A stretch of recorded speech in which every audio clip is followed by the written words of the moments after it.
하나님의 말씀은 신약성경 누가복음 제2장 1절로 8절 말씀까지만 보도록 하겠습니다. 1절로 7절 말씀까지만 보겠습니다. 20절까지 다 읽으시면 좋겠지만 1절로 8절, 7절 말씀까지만 보도록 하겠습니다. 제가 가지고 있는 성경으로는 신약성경 제89면입니다. 그때에 가이사 아구스토가 영을 내려 천하로 다 호적하라 하였으니 이 호적은 구레뇨가 수리아 총독이 되었을 때에 처음 한 것이라. 모든 사람이 호적하러 각각 고향으로 돌아가매 요셉도 다윗의 집 족속이므로 갈릴리 나사렛 동네에서 유대를 향하여 베들레헴이라 하는 다윗의 동네로 그 약혼한 마리아와 함께 호적하러 올라가니 마리아가 이미 잉태하였더라. 거기 있을 그때에 해산할 날이 차서 첫 아들을 낳아 강보로 싸서 그 위에 누였으니 이는 여관에 있을 곳이 없음이로라. 아멘. 할렐루야. 메리 크리스마스. 메리 크리스마스. 네, 새해 복 많이 받으십시오. 새해 복 많이 받으십시오. 네, 그렇습니다.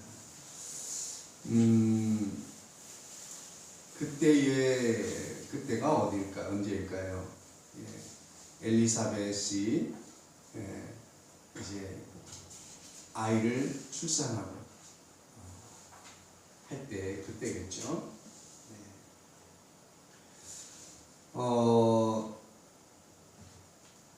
불가능하다고 한 것을 엘리사벳을 통해서 하나님께서는 보여주셨습니다. 이건 기적이라고 합니다. 또 가능하지 않은 일을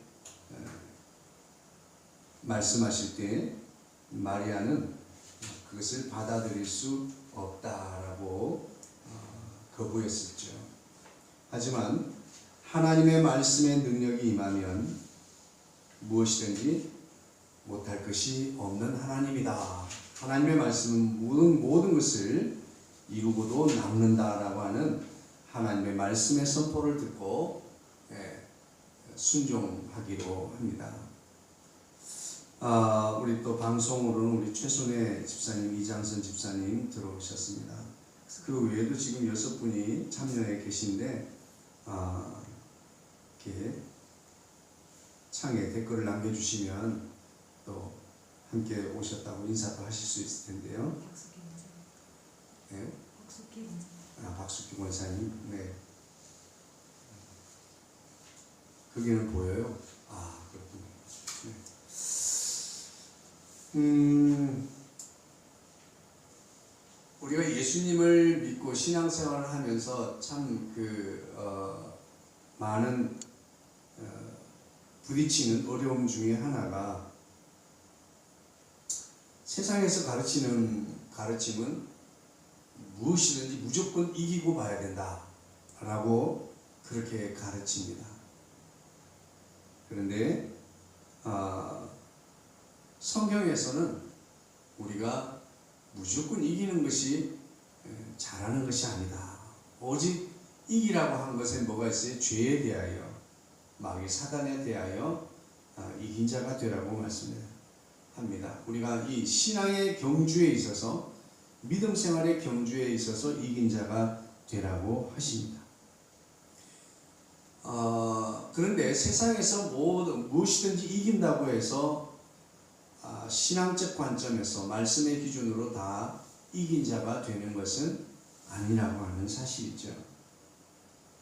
우리는 이긴 자가 되려고 하면 강한 사람이 되어야 됩니다. 강한 자가 되어야 돼요. 그래서 일반적인 보편적인 사고방식으로 생각하면 이 세상에서 이긴 자로 또 리더십으로 살아간다고 하는 것은 강인함을 소유하고 있어야 합니다. 능력이 많고 또 힘이 세요. 그런 사람이 되어야 합니다. 오늘날의 이러한 이 기준은 교회 안과 밖을 가리지 않습니다. 모두가 이런 사람이 주목받고 이런 사람이 많이 선호의 대상이 됩니다. 오늘날에 어떤 사람이 가장 강한 사람일까요? 요즘은 예수님을 닮아가려고 그러는지 전부 다 이 약한 자 신용을 합니다. 코스프레라고 그러죠. 없는 자 코스프레, 약한 자, 가난한 자 코스프레. 그리고 그래서 언제나 약자 편인 것처럼 나는 약자에 속해 있다라고 해야 존중받을 수 있고 그리고 인정받을 수 있는 시대를 우리는 살고 있습니다. 그래서 항상 말을 할 때도 주의해야 되는 그런 시절이죠. 예수님께서 오실 당시에는 누가 가장 강력한 힘과 권세, 어떤 사람이 가장 강한 사람이었을까요? 그 사람은 바로 그 당시 로마의 황제, 그 사람이 가장 강한 사람이었습니다. 로마는 팍스 로마를 부르짖던 강국이었습니다.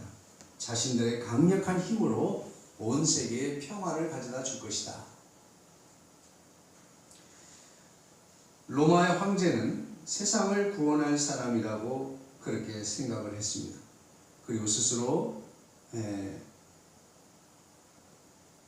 황제를 숭배하도록 신격화하기도 했습니다.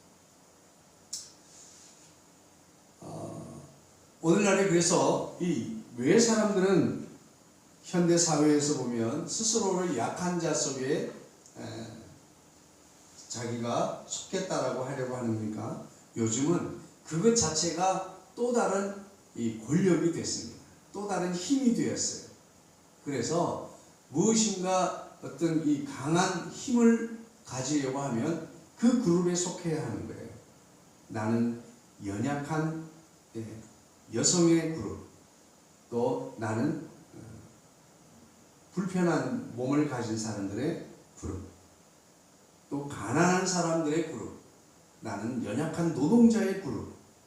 이것이 이 권력이 되어서 이제 기성 권력들과 이제 맞먹는 그런 힘을 발휘하는 시대가 되었습니다. 어찌 보면 참 좋은 일인 것 같기도 하고요. 그렇습니다. 이제는 권력이 보편화되는 시대가 아닌가 이런 생각이 들어요. 그런데 그 당시에 예수님의 이 땅에 등장하는 모습은 너무나 초라하고 보잘것없는 모습입니다. 예수님을 지금 어떻게 소개하고 있습니까? 아우구스투스 황제가 다스리던 로마의 아우구스투스 황제가 영을 내려서 천하로 다 허접하라 했습니다.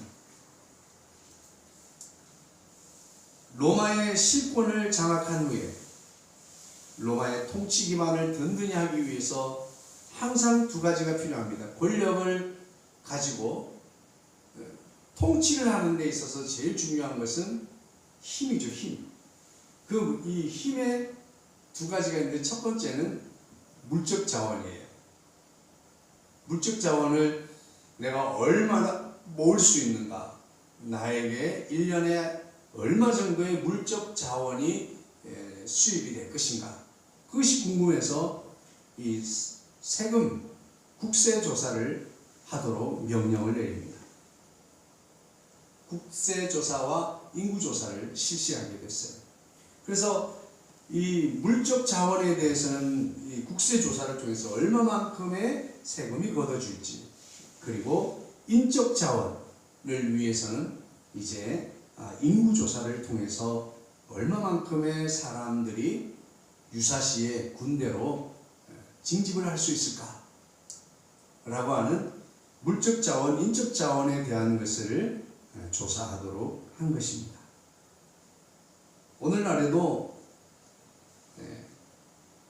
권력을 가지고 권력을 행사하려고 한다면 돈이 있어야 되고, 그리고 지지하는 사람들이 있어야 하는 거죠. 이건 변하지 않는 진리인 것 같습니다.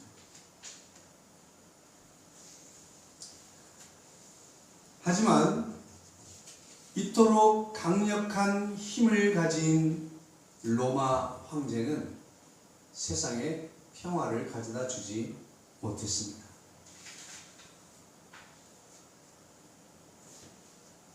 오늘 성경의 내용을 요약하면요, 그때 가이사 아구스토가 영을 내려서 이 국세조사, 인구조사를 실시하도록 해서 모두 고향에 가서 호적을 다시 하도록 했습니다. 그런데 4절 말씀에 이렇게 말합니다. 요셉도 다윗의 집 족속이므로 라고 말이죠. 지금 요셉이 다윗의 가문, 왕족의 후손이라고 하는 것을 말하고 있습니다. 지금 외면적으로 드러나 있지 않지만 오늘 본문에서는 두 왕의 이야기가 나타나고 있어요. 첫 번째, 그 외견상으로 보이는 왕은 로마의 황제입니다. 그런데 지금 4절에 다윗의 후손에 대한 이야기가, 다윗의 왕족의 이야기가 나옵니다. 그것은 아직 세상에 태어나지 않은 그의 약혼자 마리아의 뱃속에 잉태되어 있는 그 생명, 그리고 거기 있을 그때의 해산날이 차서 아들을 낳았습니다. 그리고 예수님은 말 구유에 뉘어 있었습니다. 그 이유가 영 안에 있을 방이 없었기 때문이다라고 설명을 해주고 있습니다.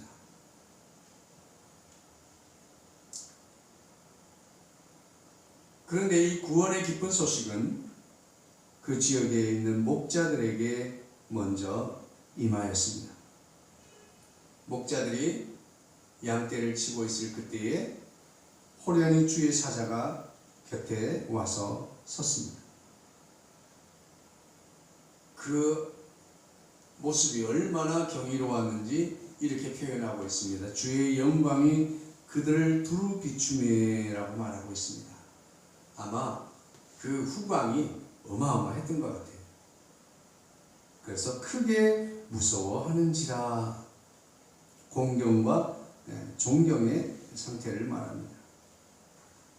천사는 그들을 안심시키고 내가 온 백성에게 미칠 큰 기쁨의 좋은 소식을 너에게 전하노라 했습니다. 그러면서 11절에 오늘 다윗의 동네에 너희를 위하여 구주가 나셨으니 곧 그리스도 주시니라. 할렐루야. 우리에게 소망을 주는 것은 바로 복음입니다. 복음. 기쁜 소식이에요. 우리가 기뻐해야 될 이유는, 우리가 기쁘게 되는 것은 이 소망 때문에 기쁘게 되는 줄로 믿습니다.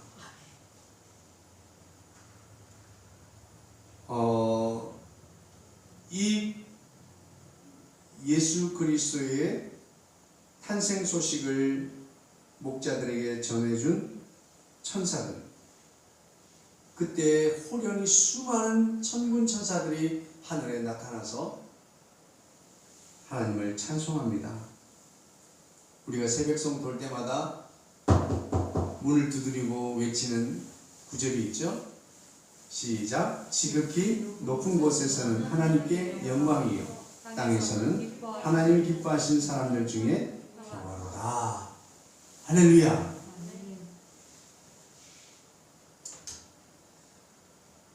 자, 오늘 우리는 여기에서 몇 가지 우리가 생각을 좀 해보려고 합니다. 오늘 저와 여러분은 이미 그렇게 오셨던 그 아기 예수로 오셨던 그분, 그리고 이 땅에서 우리와 다를 바가 없는 동일한 삶을 사셨고, 그리고 그 삶 가운데서 고난을 당하시고, 그리고 십자가에서 죽으십니다. 그리고 다시 살아나셨고, 그 소식이 우리에게까지 전파되어서 이제 우리가 예수 그리스도를 믿고 주의 백성, 주의 자녀가 된 것입니다. 할렐루야. 그렇습니다. 이제 우리는 이 성탄의 의미, 이 성탄에 우리는 어떤 생각을 가지고 이 성탄을 대하여야 할 것인가 하는 것입니다. 여전히 성탄, 아기 예수 태어나는 그분만을 우리가 이야기해야 할 것인가? 그분만 바라보아야 할 것인가? 아기 예수는 이미 오래전에 이 땅에 태어났습니다. 그럼에도 불구하고 이 성탄이 우리에게 큰 기쁨이 되는 이유는 아직도 예수님이 우리에게 소망이 되시기 때문입니다. 할렐루야. 예수를 믿어 구원을 받은 사람이든지 그리고 예수님을 알지 못하고 아직도 구원받지 못한 사람이든지 누구에게든지 예수님께서 이 땅에 오신다고 하는 이야기, 이 땅에 오셨다고 하는 이야기, 그것은 마치 흑암에 비추는 한 줄기 빛과 같습니다. 절망에 있는 사람들에게 비춰주는 소망의 빛입니다. 여러분, 소망은 무엇입니까? 바로 예수님이 오셨다고 하는 거예요. 할렐루야. 왜요? 예수님은 우리를 구원하기 위하여 오셨기 때문입니다.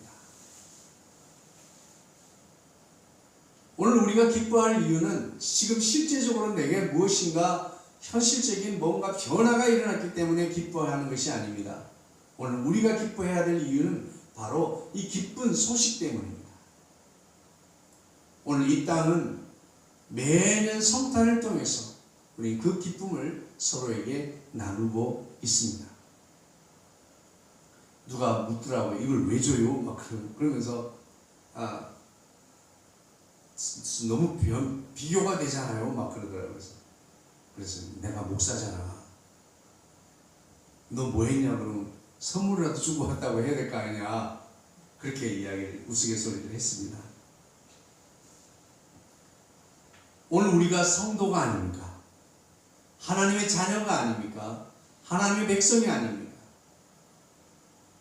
오늘 과연 우리는 이 성탄 아침에 어떤 삶을 결단해야 할까요?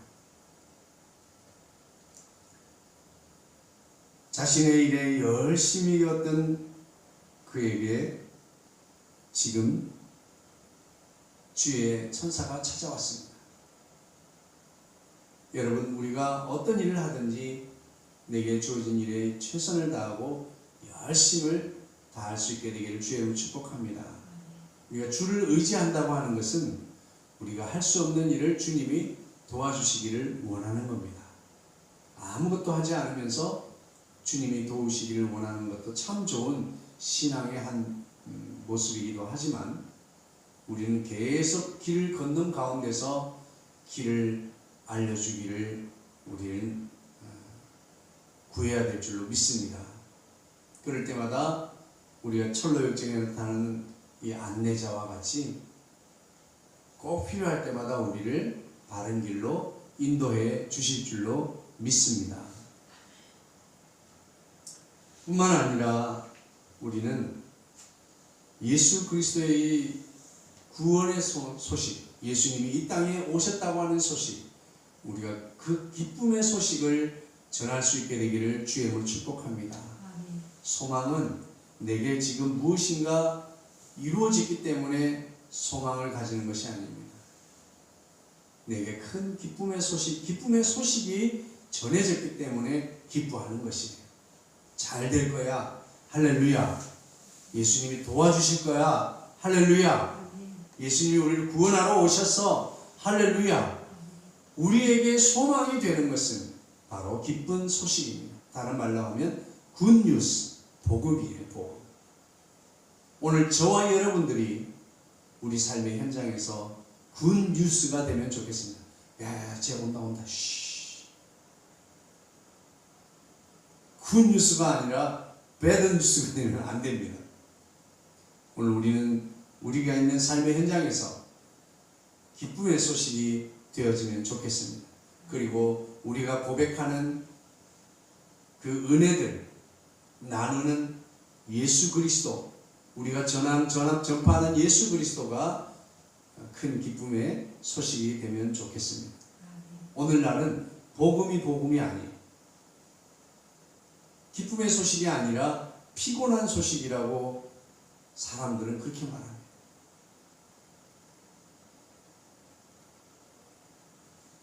예수님을 전하는 일을 언젠가부터 사람들에게 피곤한 일이라고 세상은 자꾸 강요를 합니다. 그러나 오늘 성경에서는 예수님이 오셨다고 하는 소식 그 자체가 큰 소망을 주는 기쁜 소식이 된 줄로 믿습니다. 왜 현대인들이 소망이 없을까요? 왜 절망감에 사로잡혀 있는 젊은이들이 살아가고 있을까요? 그들에게 소망이 없기 때문에. 소망은 내가 무엇을 가져야 생기는 것이 아닙니다. 내가 가질 수 있다라고 생각하는 그 순간 우리는 소망이 생기게 되는 겁니다. 바로 큰 기쁨의 소식이 필요한 것입니다. 기쁨의 소식이 임할 때 우리는 소망을 가질 수 있게 되는 줄로 믿습니다. 오늘 기쁨의 근원이 되시는 그 예수 그리스도를 바라볼 수 있게 되기를 주의 이름으로 축복합니다. 성도들조차도 세상 사람들과 같이 힘을 구하고 권력을 구하고 많은 재물을 구하는 시대를 우리는 살고 있습니다. 그것이 강해지는 것이고 그것이 세지는 것이라고 생각을 합니다. 그러나 여러분, 그것들은 우리에게 기쁨을 주지 못합니다. 로마 황제는 세상에 기쁨을 주지 못했습니다. 그러나 예수님은 큰 기쁨을 주었습니다. 할렐루야. 오늘 우리 믿음의 사람들, 성도들은 예수를 구하는 삶을 살아가게 되기를 주의 이름으로 축복합니다. 왜냐하면 기쁨의 근원이 바로 예수 그리스도이기 때문입니다. 예수님은 바로 우리의 소망이 되시기 때문입니다. 할렐루야. 여러분, 앞이 보이지 않습니까? 내 삶의 앞이 절벽과 같습니까? 정말 꿈쩍도 하지 않는 큰 엄청난 바위 덩어리, 벽이 가로막힌 것 같습니까?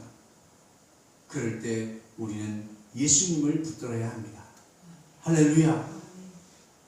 이 땅에 주님을 알지 못해서 절망과 좌절감에 사로잡힌 젊은이들, 우리 이웃들, 사랑하는 형제자매들에게 우리가 예수 그리스도가 필요한 것을 전해줄 수 있게 되기를 주의 이름으로 축복합니다. 오늘 이 목자들의 행동을 보십시오. 그들은 천사들의 소식을 듣고 우리가 가서 그리고 만나보자, 그리고 천사들에게 들은 소식을 전해주자 라고 서로 이야기한 다음에 그렇게 실제로 베들레헴으로 시내로 달려갑니다. 그리고 실제로 말구에 누인 아기 예수를 보고 경배합니다. 그리고 그 자리에 섰던 많은 사람들에게 천사가 전하여 준 그 기쁨의 소식을 전하게 됩니다. 그럴 때에 많은 사람들은 이게 무슨 얘기인가 라고 의아해할 때에 모친 마리아는 그 말씀을 마음에 품었다라고 하는 것입니다. 할렐루야. 여러분, 이 땅에 구원자 되시는 예수 그리스도께서 이 땅에 오셨습니다. 누가복음 2장 11절 말씀에 뭐라고 말씀했습니까? 오늘 다윗의 마을엔 너희를 위하여 구주가 나셨으니 곧 그리스도 주시니라. 구원자 되시는 분, 우리의 주인이 되시는 분, 그분이 이 땅에 오셨다고 하는 거예요. 이것이 우리에게 소망이 되는 거예요. 이것이 우리에게 기쁨을 주는 것입니다. 실제로 내가 지금 무언가 조건이 갖춰져야 되기 때문에 기쁨을 주는 것이 아닙니다. 로마 황제는 기쁨을 가져다 주지 못했습니다. 그러나 정말 지극히 연약한 모습으로 말구에 누워있는 그 연약한 아기 예수는 이 땅에 소망을 주었고 기쁨을 가져다 주기에 충분했습니다. 그러면 오늘 우리는 어떻게 이 성탄의 소식을 들은 목자들처럼 우리 삶의 현장에서도 기쁨의 소식을 전하는 자로 살아갈 수 있을까? 성도들이, 교인들이 입만 열면 잘난 체하고 가르치려고 하고 그리고 이기적인 모습, 자기 욕심만 채우려고 하는 모습을 바라본다면 그들의 이야기는 결코 기쁜 소식이 되지 못할 것입니다. 목자들은 자기의 이기적인 것을 전혀 구하지 않았습니다. 그저 자신들이 본 대로, 들은 대로, 그대로 가서 나누었습니다. 여러분, 우리 메신저 때문에 전하는 목자들, 전하는 우리 성도들 때문에 복음이 왜곡되어지고 복음이 가치 없는 복음이 될 수도 있다고 하는 사실이에요. 오늘 세상은 왜 이렇게 예수 그리스도를 전하여 주는데 반감을 가지고 오죽하면 전도자 참교육하기, 전도하는 사람 참교육하기라고 하는 이런 유튜브가 돌아다닙니다.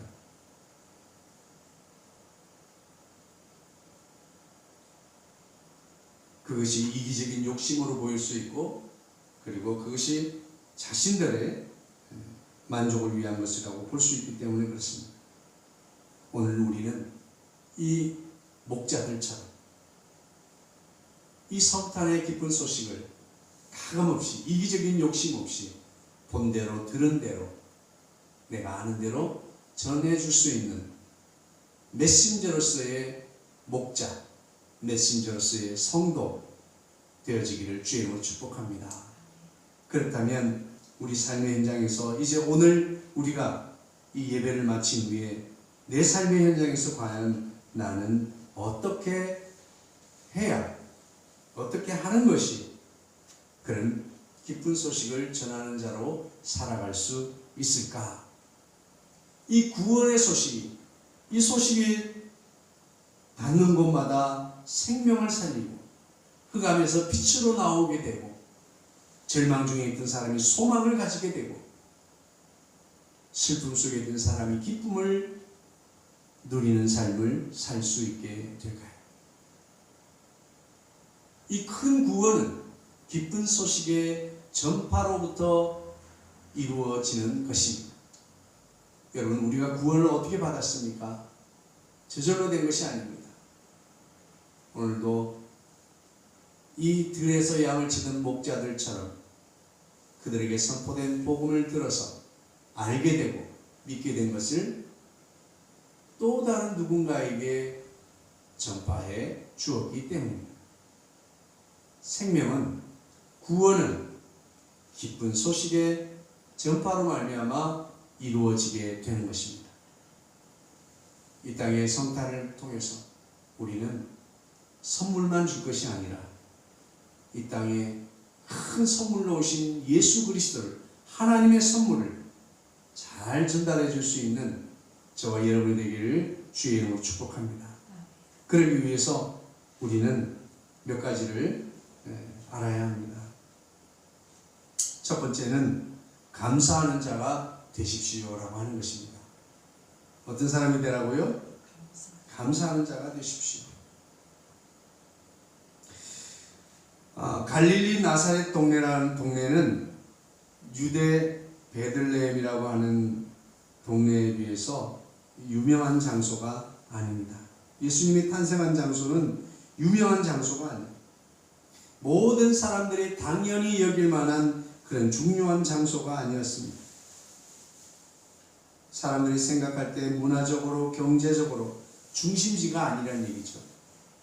그런데 그곳에서 하나님의 아들이 이 세상에 오시게 된 것입니다.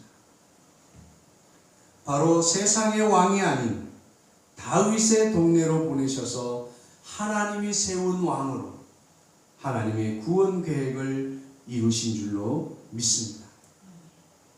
우리는 가끔씩 그렇게 생각합니다. 여긴 내가 있을 곳이 아닌데, 이 일은 내가 할 일이 아닌데. 세상 사람들이 보기에는 로마 황제가 있는 곳, 그곳이 가장 세상에서 영향력 있는 곳이라고 생각할 것입니다. 그리고 적어도 세상을 구원할 구원자가 오기에 적당한 도시요, 적당한 도성이라고 생각할지 모르겠습니다. 그러나 여러분, 예수님은 낮고 천한 작은 거울에 오셨습니다. 우리가 지금 있는 장소, 현재의 상태, 그것들을 우리는 하나님의 관점에서 바라볼 수 있게 되기를 주의 이름으로 축복합니다. 우리는 하나님의 관점에서 바라보고 나를 이곳에 세우신 그 하나님께 감사할 수 있게 되기를 주의 이름으로 축복합니다. 많은 사람들은 자신의 현재의 상태에 불만족함으로 무기력해지고 그리고 아무것도 하지 않는 그런 상태에 빠질 때가 너무나 많습니다. 여러분, 내가 어디에 있든지 무엇을 하든지 현재의 상태, 상황, 그곳을 감사하시기를 주의 이름으로 축복합니다. 두 번째입니다. 우리가 기쁨의 소식을 전함으로 누군가에게 구원의 생명의 역사가 나타나도록 하기 위해서, 우리가 진정 기쁨의 소식을 전파하는 메신저로 살아가기 위해서는 두 번째, 우리는 차별하지 마십시오라고 하는 것입니다. 차별하지 마십시오. 10절 말씀에 온 백성에게 미칠 큰 기쁨의 좋은 소식을 너에게 전한다 라고 말씀하고 있습니다. 보라, 내가 온 백성에게, 여기에는 키 작은 사람은 빼고 못생긴 사람은 빼고 돈 없는 사람은 빼고 못 배운 사람은 빼고 아니에요. 하나님의 이 큰 기쁨의 소식은 차별이 없습니다. 할렐루야. 차별하지 않습니다. 내가 마음에 드는 사람, 내가 인정할 수 있는 사람, 내가 받아들일 수 있는 사람만 수용한다면 그거는 세상 사람들도 사랑하고 그렇게 한다고 바울은 말했습니다. 오늘 우리는 가감없이 우리가 본 대로 들은 대로 전하는데 차별이 없는, 저 사람은 너무 험악해, 저 사람은 내 말을 안 들어줄 거야, 나한테 화를 낼지도 몰라. 여러분, 어떤 사람 누구에게도 이 복음은 차별이 없이 전파되어야 될 줄로 믿습니다. 그리고 마지막으로 세 번째는 받은 것을 나누십시오라고 합니다. 받은 것을 나누십시오. 20절 말씀에 목자들은 자기들의 이르던 바와 같이 듣고 본 그 모든 것들을 가서 전하고 그것으로 인해서 하나님께 영광을 돌리며 찬송하며 돌아갔다고 성경은 기록하고 있습니다. 오늘 우리는 예수 그리스도를 믿음으로 우리가 무엇을 보았습니까? 무엇을 들었습니까? 무엇을 받았습니까? 목동들은 자기의 눈으로 하나님의 아들 예수 그리스도께서 탄생한 것을 보았습니다. 목동들이 간절히 보기를 원해서 보았던 것은 결코 아닙니다. 하나님께서 선물로 그들에게 보여주신 것이죠. 기쁨의 소식을 구주께서, 그리스도께서 태어난다고 하는 기쁨의 소식만으로 기뻤던 것이 실제로 예수 그리스도를 만남으로 그 기쁨은 증폭이 되었던 것입니다. 우리가 원하는 것을 뛰어넘어서 하나님의 은혜를 누릴 수 있게 되기를 주의 이름으로 축복합니다. 우리에게 주어진 것, 내 것이 작다, 누구 것보다 못하다 비교하지 마시고 지금 현재 내게 주어진 그 은혜를 나눌 수 있게 되기를 주의 이름으로 축복합니다. 그래서 내가 주일날 말씀을 통해서 또 기도하는 가운데 작은 것이라도 응답받은 것이 있다면 오늘 예수님께서 내게 응답해 주셨다. 또 은혜를 주셨다. 이런 것들을 가감없이 전하고 나눌 수 있게 되기를 소망합니다. 말씀을 마치겠습니다. 하나님의 구원은 우리에게 큰 소망이 됩니다. 여러분, 하나님은 어떤 상황 가운데서 어디에서든지 우리를 건지실 수 있습니다. 우리의 모든 어려움으로부터 우리를 구원해 내실 수 있는 분이십니다. 오늘 우리에게도 삶의 현장에서 그 하나님의 구원이 필요하고 여전히 이 세상에 하나님을 알지 못해서 영원한 사망을 향해서 달려가는 저들에게도 여전히 하나님의 구원이 필요합니다. 이 하나님의 구원은 우리에게 큰 소망입니다. 이 소망, 큰 기쁨의 소식을 전함으로 저들에게 소망의 빛을 비춰줄 수 있는 저와 여러분 되기를 주의 이름으로 축복합니다.